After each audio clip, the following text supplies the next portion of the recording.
안녕하세요. 눈뜨는 인생입니다. 오늘의 책은 Factfulness, 저자는 한스 로슬링, 출판사는 김영사입니다. 1장은 두 가지 극적인 본능 중 첫 번째인 간극 본능 이야기다. 우리에겐 모든 것을 서로 다른 두 집단, 나아가 상충하는 두 집단으로 나누고 둘 사이에 거대한 불평등의 틈을 상상하는 거부하기 힘든 본능이 있다. 평소 사람들은 개발도상국과 선진국이라고 한다. 독자도 아마 그런 명칭을 쓸 것이다. 단순한 두 용어를 쓸 때 머릿속에서는 실제로 어떤 모습이 떠오르는가? 그리고 그 모습은 현실을 얼마나 반영할까? 세계 여러 나라가 개발도상국과 선진국이라는 두 사각형 안에 얼마나 깔끔하게 당기는지 보라. 그리고 두 집단 사이에는 분명한 간극이 있고 그 간극 안에는 고작 15개의 작은 나라가 들어간다. 전 세계 인구의 겨우 2%다. 개발도상국에 속한 나라는 모두 여성 1인당 아이를 평균 5명 넘게 낳고 아동 사망률이 높아 5세까지 생존율이 95% 미만이다. 반면 선진국에 속한 나라는 모두 여성 1인당 아이를 3명 반 미만으로 낳고 아동 생존율은 모두 90%가 넘는다. 세상은 이 두 사각형 안에 딱 들어맞는다. 세계가 두 집단으로 나뉘고 그 중간에 간극이 존재한다는 것을 분명하게 보여준다. 정말 깔끔하지 않은가? 세상을 이렇게 단순하게 이해할 수 있다니. 그렇다면 무엇이 문제인가? 국가를 개발도상국과 선진국으로 이름 붙이는 것이 뭐가 그리 잘못일까? 그 이유는 이 도표가 무려 1965년 상황이기 때문이다. 바로 그 점이 문제다. 요즘 1965년도 지도를 들고 여행할 사람이 누가 있겠는가? 의사가 1965년도의 연구를 바탕으로 진단을 내리고 처치를 한다면 신뢰할 사람이 누가 있겠는가? 세상은 크게 변했다.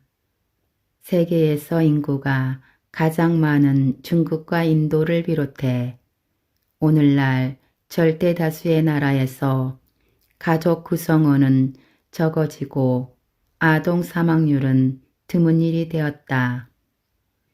인류의 85%가 소위 선진국에 들어갔다. 세상이 이렇게 바뀌었는데 적어도 서양인의 머릿속에서 세상을 바라보는 시각은 그대로다.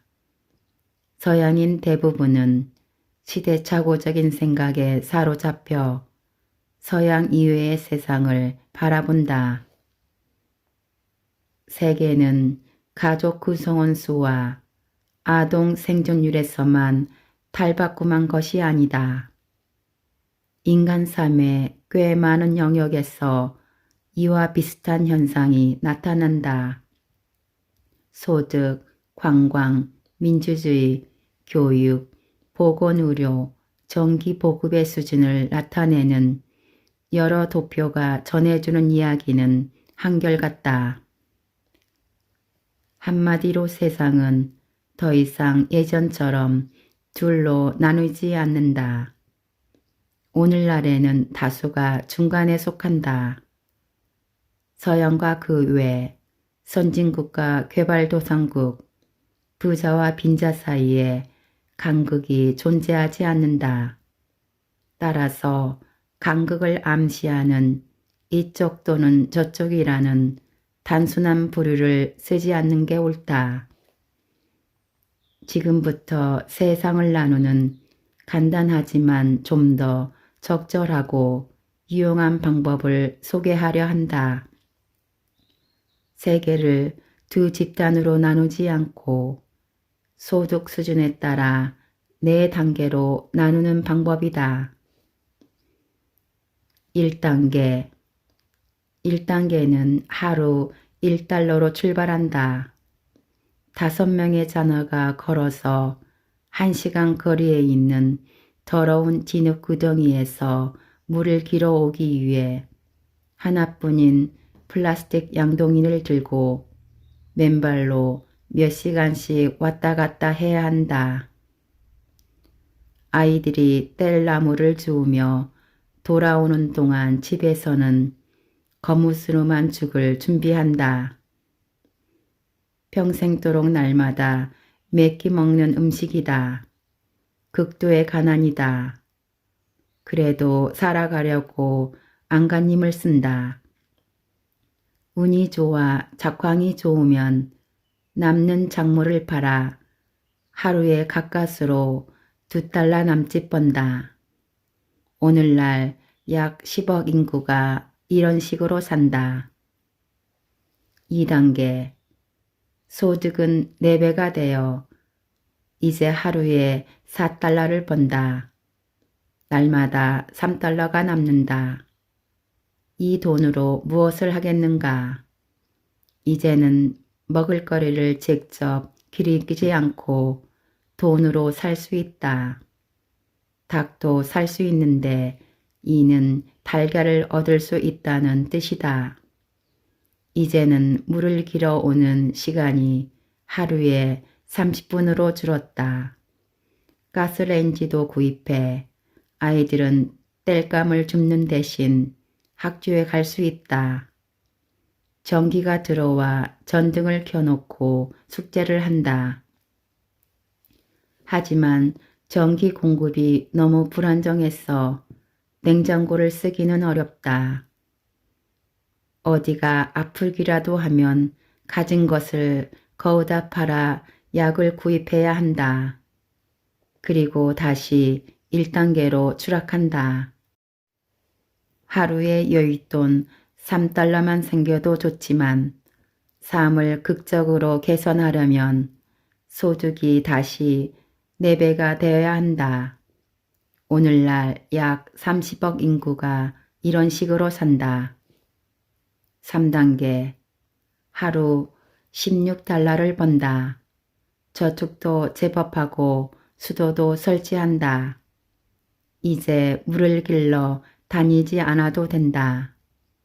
전기도 안정적으로 공급되어 아이들은 늦게까지 공부를 하고 냉장고를 구입해 음식을 보관하면서 날마다 다른 요리를 할 수 있다. 돈을 모아 오토바이를 산 덕에 급여가 더 나은 도심 공장에 나가 일할 수도 있다. 아이들 중 2이 고등학교에 진학한다. 어떻게든 고등학교를 졸업하면 부모가 경험한 적 없는 높은 급여를 받는 일을 할 수도 있을 것이다. 오늘날 약 20억 인구가 이런 식으로 산다. 4단계 이제 하루에 32달러 넘게 번다. 부유한 소비자이고 여기에 다시 하루 3달러를 더 번다고 해서 일상이 크게 달라지지는 않는다. 그래서 극도로 빈곤한 삶을 바꿀 수 있는 3달러가 큰 돈은 아니라는 생각이 든다. 교육은 12년 넘게 받고 비행기를 타고 휴가를 떠난 적도 있다. 약 오늘날의 10억 인구가 이런 식으로 산다. 간극 본능은 아주 강렬하다. 내가 세계은행에서 강의를 집사에나 더 한 뒤에야 세계은행은 마침내 개발도상국과 선진국이라는 용어를 쓰지 않게 되었으며 앞으로는 세계를 4단계 소득 집단으로 나누겠다고 공식적으로 선언했다. 하지만 유엔과 다른 국제기구 대부분은 아직도 그대로다. 내 생각에 인간에게는 이분법적 사고를 추구하는 강력하고 극적인 본능이 있는 것 같다.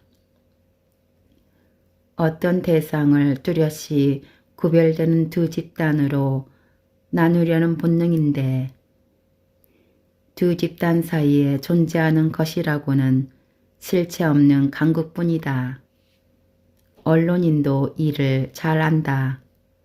이들은 전달하려는 이야기를 서로 반대되는 두 분류 사람들, 반대되는 두 시각, 반대되는 두 집단 사이의 갈등으로 구성한다.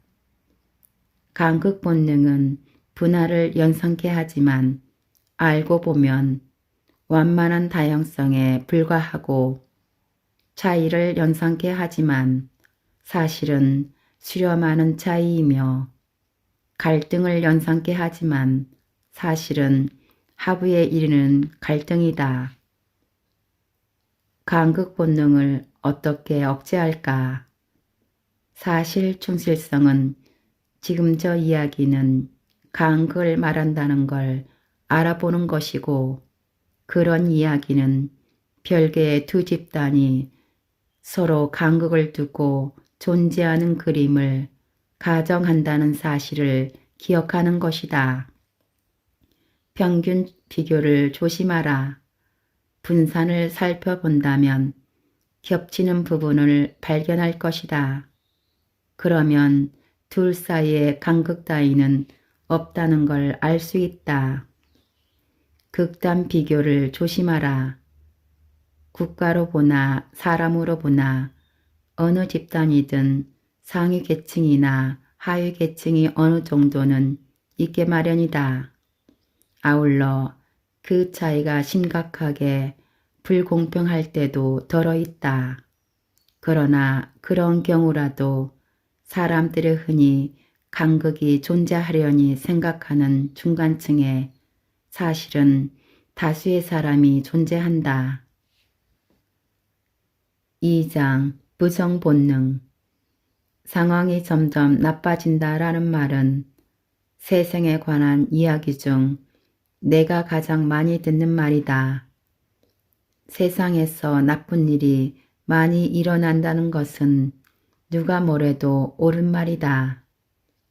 30개 국가와 지역 사람들에게 물었다. 세계가 점점 좋아진다고 생각하는가? 나빠진다고 생각하는가? 아니면 그대로라고 생각하는가? 다수가 세계는 점점 나빠진다고 생각한다. 그러나 나는 이제부터 세계 발전을 보여주는 32가지 항목을 소개할 것이다.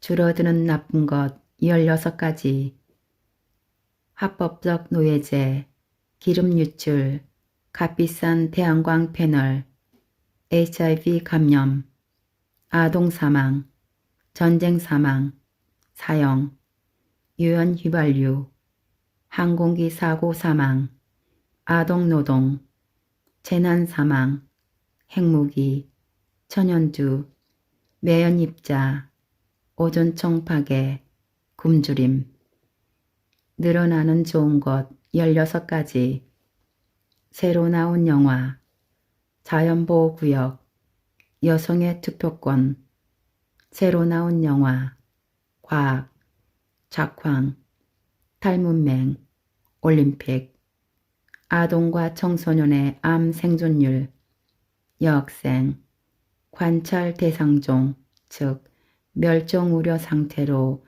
지정한 종의 대상을 확대한다는 의미, 전기 보급, 휴대전화, 물, 인터넷, 예방접종. 우리는 전 세계에서 끊임없이 쏟아지는 부정적 뉴스를 접하며 산다. 사고 나지 않은 항공기나 별 문제 없는 작황을 보도하는 기자는 일을 계속하기 어렵다. 인류의 다양한 발전과 더불어 고통을 감시하는 능력도 놀랍도록 개선됐다. 이처럼 좋아진 언론 보도 자체가 인류 발전의 표시이지만 그 덕에 사람들은 정반대의 느낌을 받기도 한다. 부정 본능을 어떻게 억제할까? 먼저 부정적 뉴스를 볼 때 머릿속에서 두 가지 생각을 동시에 유지하도록 스스로를 설득하는 것이다. 우리는 상황이 점점 좋아진다는 말을 들으면 걱정 마, 안심해 라거나 신경 안 써도 돼 라는 뜻으로 생각하는 경향이 있다. 하지만 내가 상황이 점점 좋아진다고 말하는 것은 결코 그런 뜻이 아니다. 세상에서 일어나는 심각한 문제를 외면하자는 뜻이 아니라 상황이 나쁠 수도 있고 동시에 좋을 수도 있다는 뜻이다. 세계의 현 상황도 그렇게 생각해야 한다. 상황은 나쁘면서 동시에 나아지고 있기도 하고 나아지고 있지만 동시에 나쁘기도 하다. 또한 언론과 활동가들은 사람들의 주의를 끌려고 극적 상황에 의존한다는 점을 기억하라. 부정적 이야기는 중립적이거나 긍정적인 이야기보다 더 극적이다. 긍정적 변화는 훨씬 흔하지만 그 소식은 우리에게 전달되지 않는다는 점을 명심하라. 우리가 직접 찾아봐야 한다. 통계를 보면 그런 소식은 차고 넘친다.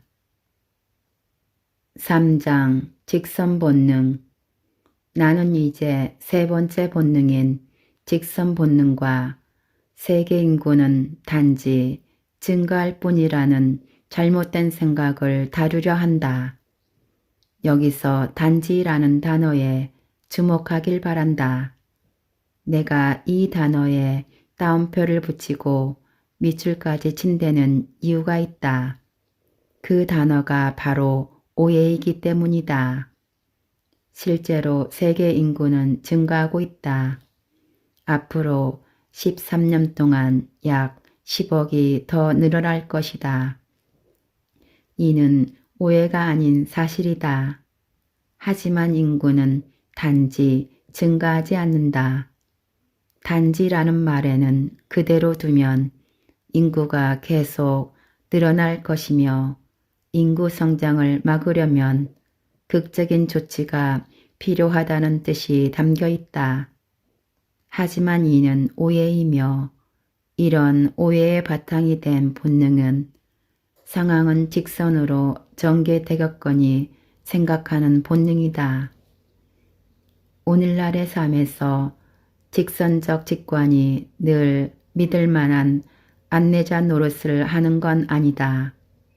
유엔 전문가들은 21세기가 끝날 무렵에는 인구 곡선이 100억과 120억 사이에 평평해질 것이라고 예측한다. 세계적으로 연간 출생아 증가는 이미 멈춘 상태다. 인구가 빠르게 성장하는 시기는 곧 끝난다는 이야기다. 우리는 이제 아동 정점에 도달하고 있다. 직선 본능을 어떻게 억제할까? 모든 선이 다 직선은 아니다. 인구 성장이든 그 밖에 다른 상황이든 항상 직선을 상상하는 본능을 억제하는 최선의 방법은 세상엔 여러 형태의 곡선이 있다는 걸 기억하는 것이다. 세상의 많은 것을 직선이 아니라 S자 형태, 미끄럼틀 형태, 낙타혹 형태 같은 곡선으로 표현할 수 있다. 어떤 직선 혹은 곡선이 눈에 보이는 부분 너머로 어떻게 연장될지 안다고 단정할 경우 잘못된 결론에 도달해 엉터리 해법을 내놓을 가능성이 있다. 그러니 함부로 단정하지 마라. 4장 공포 본능. 세상과 우리 뇌 사이에 방패격인 주먹 필터가 있다고 상상해보자. 세상의 소음을 막아주는 필터다. 이 필터가 없으면 끊임없는 정보의 홍수에 과부하가 일어나 이러지도 저러지도 못할 것이다. 언론은 우리의 주먹 필터를 통과하지 못할 이야기에 시간을 허비하지 않는다. 우리의 필터를 쉽게 통과하는 주제를 나열해보자. 지진, 전쟁, 난민, 질병, 화재, 홍수, 상어 공격, 테러. 언론에서 꾸준히 봐온 드문 이야기가 우리 머릿속에서 큰 그림을 그린다. 그래서 아주 조심하지 않으면 그 드문 일을 흔한 일이라고, 세상은 그렇게 돌아간다고 믿을 수 있다. 두려움은 우리 뇌에 깊이 내재되어 있는데 여기에는 진화와 관련한 명백한 이유가 있어서 우리 조상은 신체 손상, 감금, 독에 대한 두려움 덕분에 생존율이 높아졌다. 이런 유형 감지는 오늘날까지도 여전히 공포 본능을 일깨우고 뉴스에서도 그런 본능을 자극하는 이야기를 날마다 볼 수 있다. 몸이 덜 고되고 자연에서 자신을 보호할 형편이 되는 3, 4단계 삶에서는 그런 생물학적 기억이 이익보다는 해가 많을 것이다. 특히 4단계에서는 우리를 보호하도록 진화한 그 두려움이 이제는 해가 되는 게 분명하다.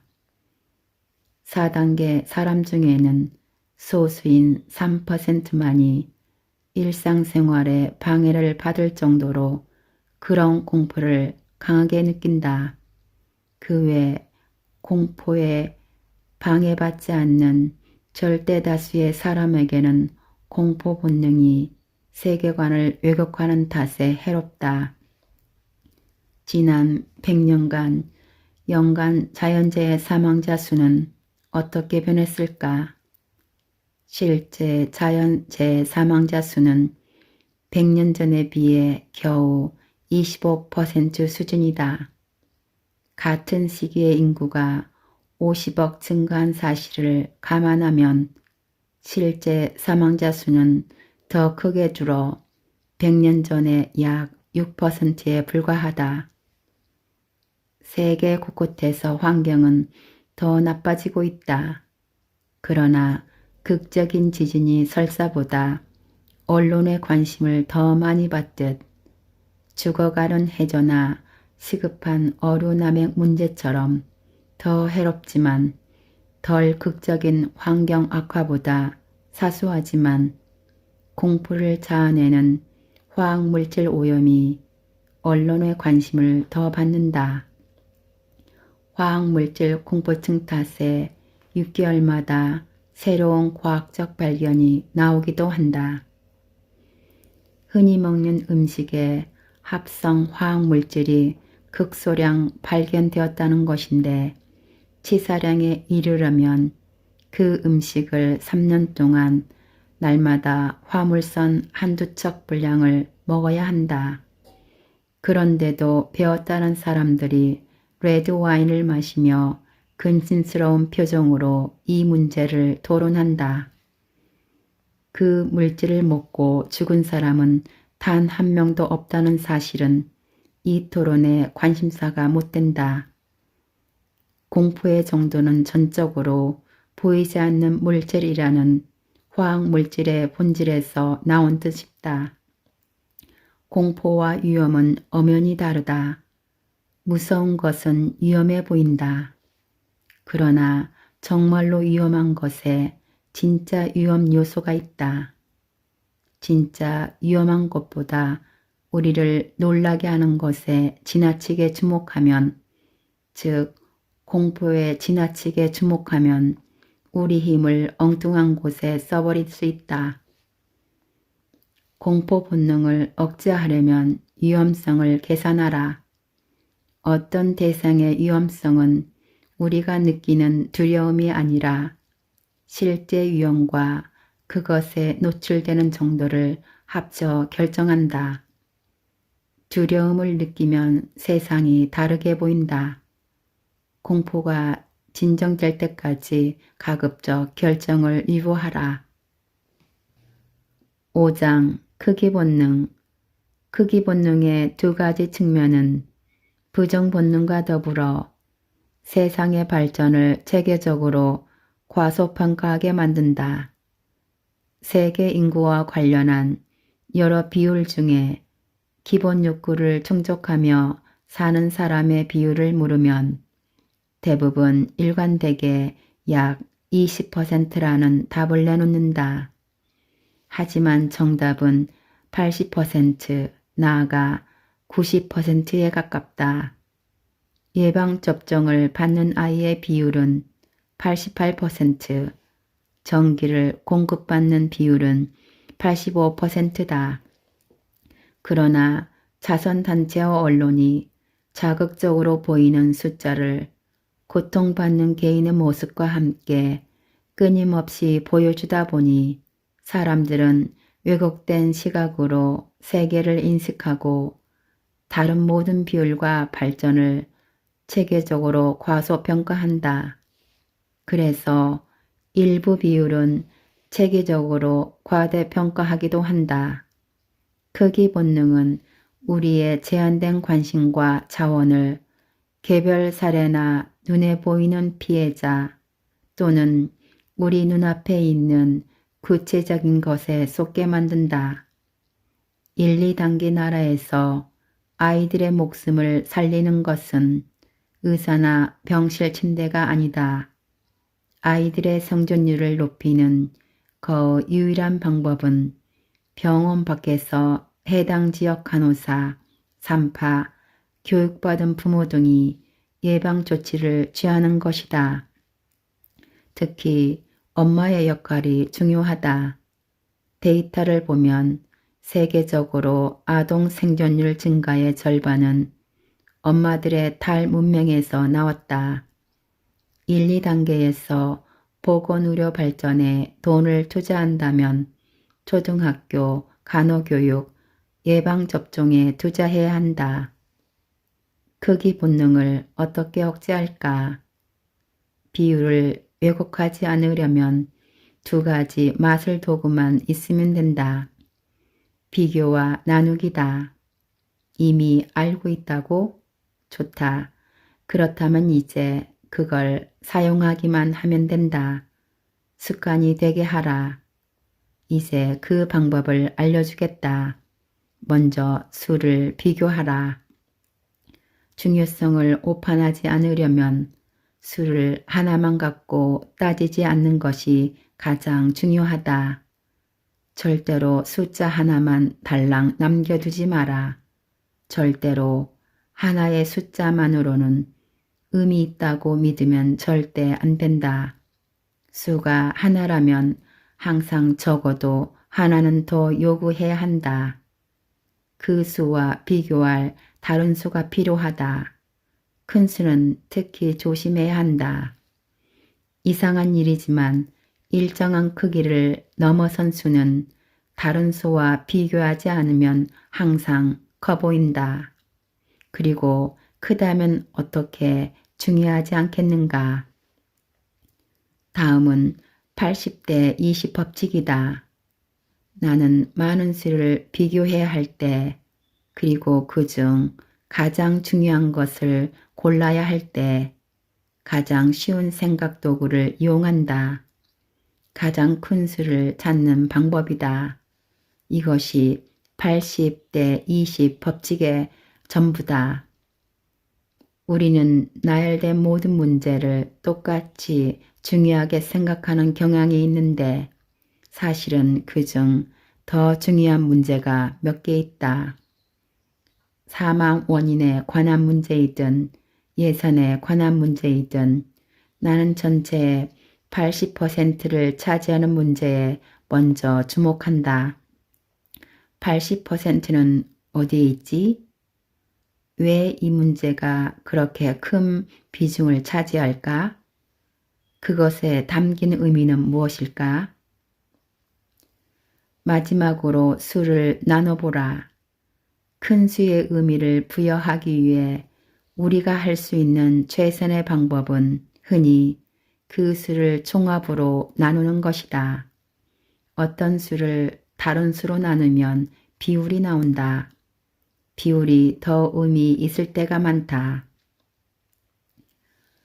예를 들어 중국, 인도, 그 밖의 신흥 경제국이 위험한 기후변화를 초래할 정도의 속도로 점점 많은 이산화탄소를 배출할 것으로 예상합니다.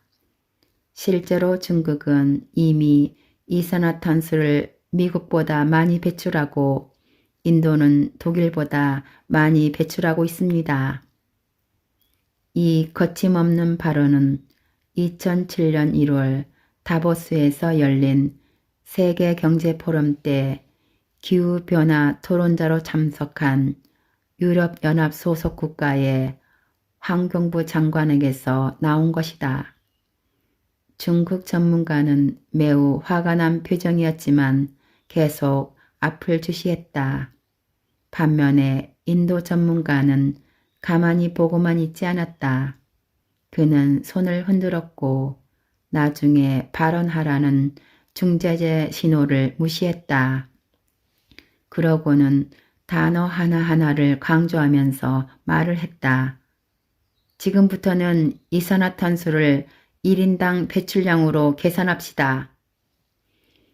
이런 경우는 국가별 총 배출량이라는 큰 수치를 해당 국가의 인구로 나눠야 의미가 있고 비교 가능한 수치가 된다.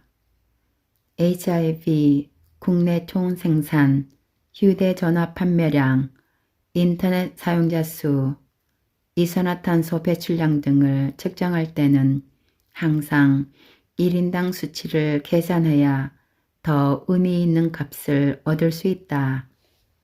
지금까지 팩트풀니스 1장에서 5장까지 요약 발췌하여 읽어드렸습니다. 감사합니다.